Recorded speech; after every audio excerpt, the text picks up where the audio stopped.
क्या वक्फ का इस्तेमाल करके कैसे हमारे सारे धार्मिक स्थल पे ये कब्जा करते जा रहे हैं, ये आपको एक खबर से आज पता चलेगा। पहले देखिए, फिर मैं आपको वक्फ समझाऊंगा और फिर ये सरकार, मोदी सरकार वक्फ को कमजोर कर रही है या मजबूत, दस्तावेज से बताऊंगा, खबर से बताऊंगा। ठीक है, अब ये है आपको तमिलनाडु की खबर, इंडिया स्पीक्स पे देखिए। तमिलनाडु में वक्फ बोर्ड द्वारा एक संपत्ति पर कब्जा करने का मामला आया, जैसे बनारस में है। ठीक है, वहां हिंदू बहुल आबादी वाले एक पूरे गांव को वक्फ की संपत्ति घोषित करते हैं, पूरे गांव को। कितने मक्कार लोग हैं, और ये गंगा जमुना, ये भाईचारा कर रहे हैं। तुम हमारे महादेव को, तुम हमारे गांव को सब जगह हड़प रहे हो सरकारों की मदद से, और तुम हमसे चाहते हो हम गला कटा के भाईचारा करते रहे। तमिलनाडु वक्फ बोर्ड द्वारा तमिलनाडु में त्रिची के नजदीक स्थित तिरुचेंथुरई गांव को वक्फ संपत्ति के रूप में बताया जा रहा है, घोषित कर दिया इन्होंने मलिक पक्ष में। ये मामला कब खुला? ये मामला एक राजगोपाल नाम के व्यक्ति के कारण खुला। राजगोपाल के पास 1 एकड़ 2 सेंट जमीन था, और उन्होंने राजराजेश्वरी नामक व्यक्ति को बेचने का प्रयास किया कि मैं अपना 1 एकड़ जमीन इनको बेच रहा हूं। राजगोपाल जब अपनी जमीन बेचने के लिए रजिस्ट्रार ऑफिस पहुंचे, जहां रजिस्ट्री होती है, तो रजिस्ट्रार ने कहा आपकी तो ये जमीन ही नहीं है। बोला मेरी जमीन नहीं, बाप दादा की तो किसकी है? उन्होंने कहा ये तो वक्फ की हो चुकी है, ये वक्फ आपका मालिक है। अब वो घबराए। उसके बाद वो रजिस्ट्रार की जो है, रजिस्ट्रार से उन्होंने कहा कि आप क्या कर सकते हैं? उन्होंने कहा अब आप ये जमीन नहीं बेच सकते, वक्फ का निर्देश है, आपको चेन्नई में वक्फ बोर्ड से एनओसी लेना होगा, अनापत्ति प्रमाण पत्र, अपनी ही जमीन के लिए, तब जाके आप बेच पाएंगे। राजगोपाल ने पूछा कि साल 1992 में खरीदी अपनी जमीन को बेचने के लिए वक्फ से क्यों मैं ले एनओसी? मैंने तो 92 में खरीदा, बाप दादा की नीति 92 में खरीदा। राजगोपाल के सवाल पर तमिलनाडु वक्फ बोर्ड से राजगोपाल को 250 पन्नों का एक पत्र मिला।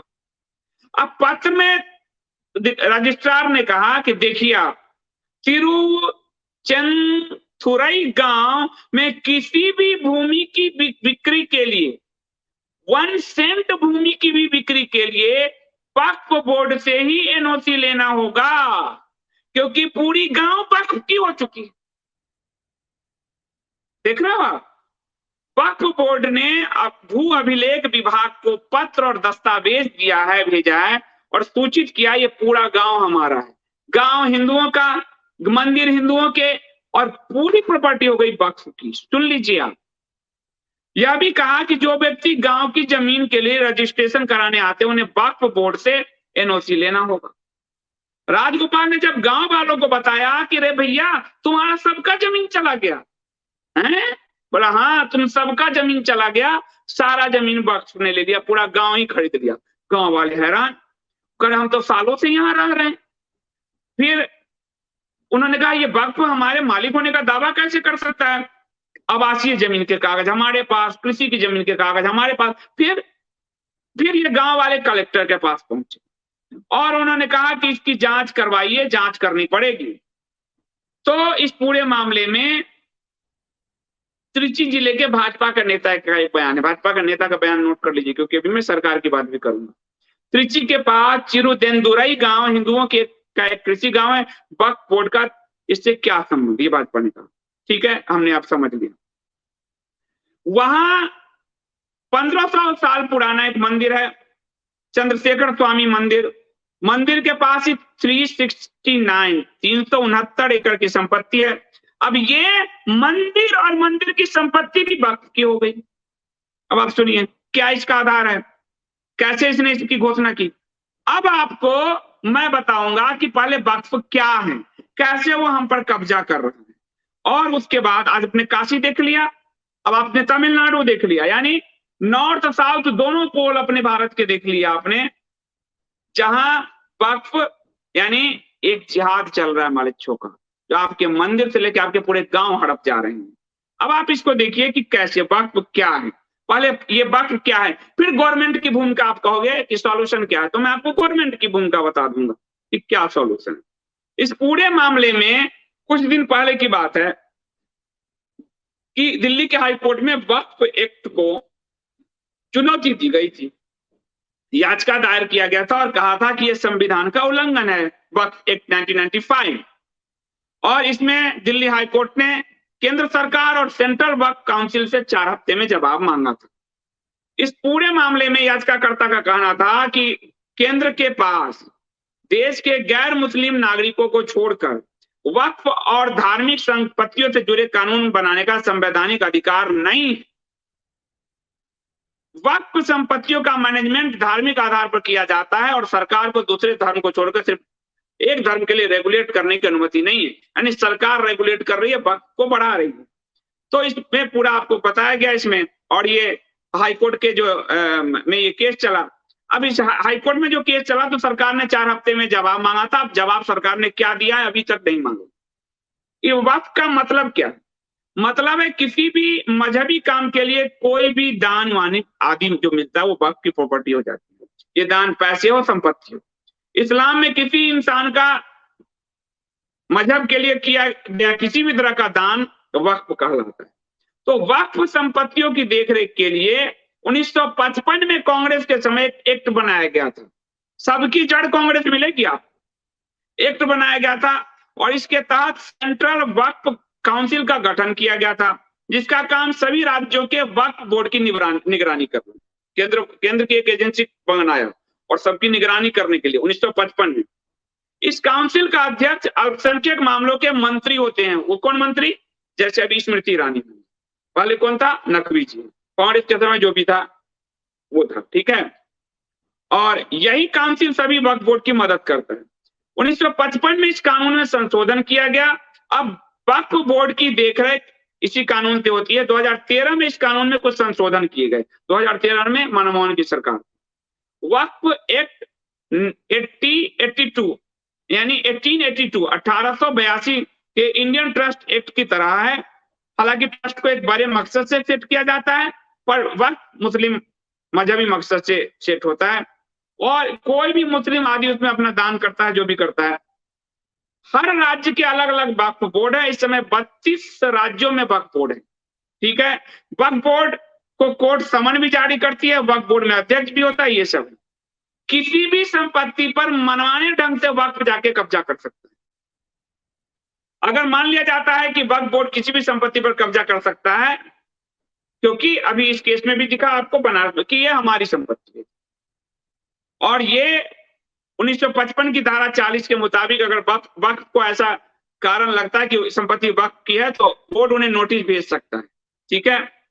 अब इस तरह से जो है ये पूरा मामला है। तो क्या केंद्र सरकार के पास ये नहीं आया होगा? आया, ये मामला कोर्ट में गया तो केंद्र के पास भी आया। अब केंद्र सरकार का एक न्यूज मैं आपको कहूंगा, न्यूज 18 की ये न्यूज दिखाएगा। ये न्यूज है 16 मार्च 2020 का और सरकार ने इसको डिनाई नहीं किया। सरकार इस पूरे मामले में गैजेट में संशोधन किया है। मोदी सरकार ने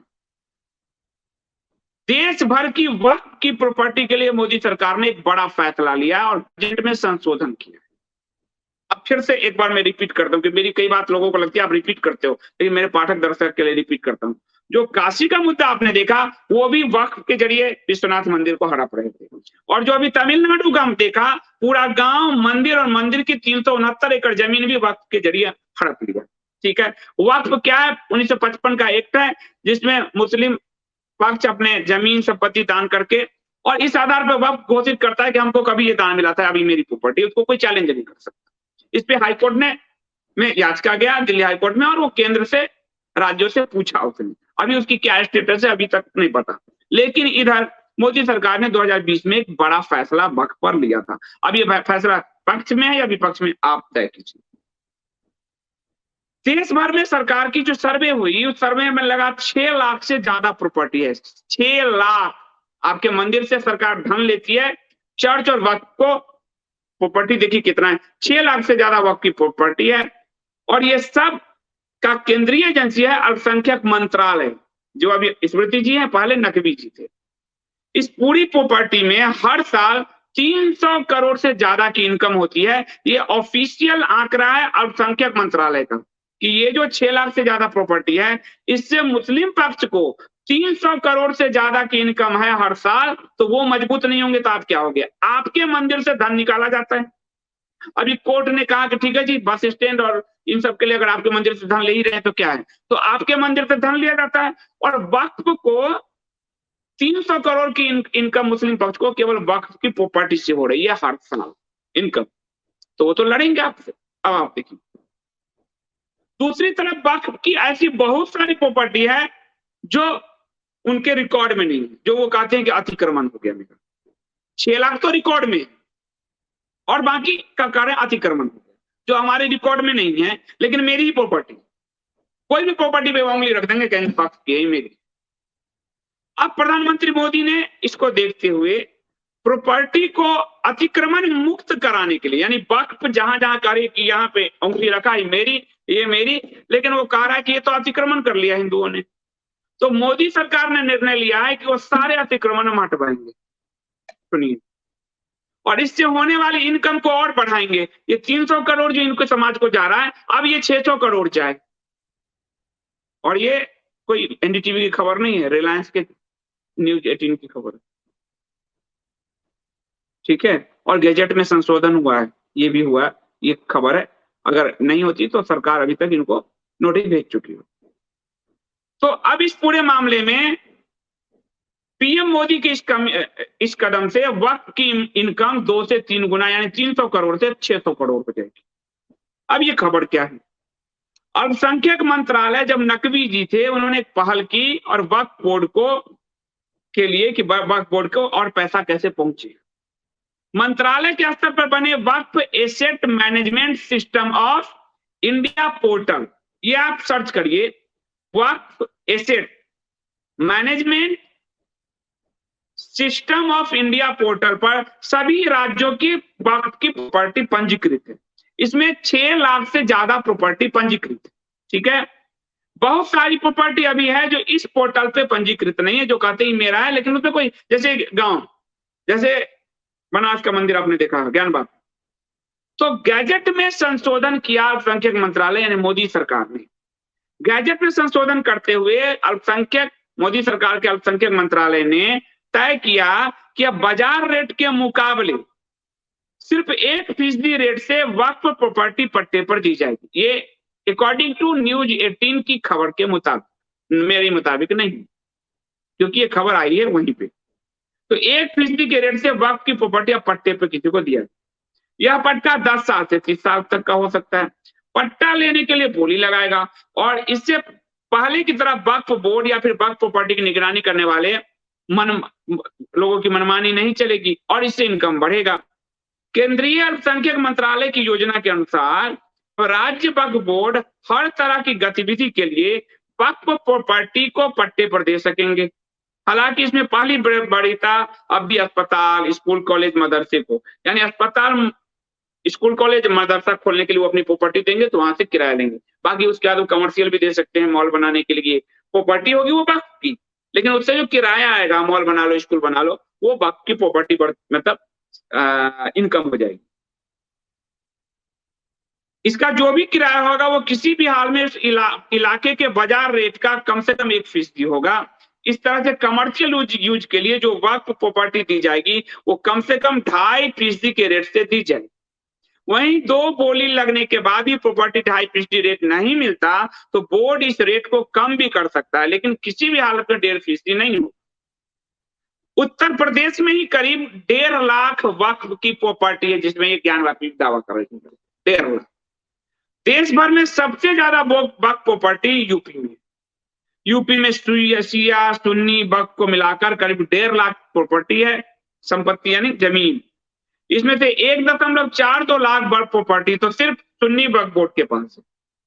और ये आंकड़ा आपको उस पंजीकरण वाले पोर्टल पे दर्ज है जहां आप देख सकते हैं। साथ ही पश्चिम बंगाल में 80 प्रॉपर्टी है, कर्नाटक, तमिलनाडु में 53 प्रॉपर्टी है, जहां तमिलनाडु में दावा किया है इन्होंने 53 प्रॉपर्टी है, केरल में 42 प्रॉपर्टी है, पंजाब में 36 है, तेलंगाना में 28 है, राजस्थान में 23 है, ये हजार में बता रहा हूं। मध्य प्रदेश में 24,000, महाराष्ट्र में 20,000, हरियाणा में 22, गुजरात में 21,000, 21 सिर्फ मत माने, इतनी वक्फ प्रॉपर्टी है। सबसे ज्यादा केरल से इनकम होती है, पीएफआई आदि जहां है।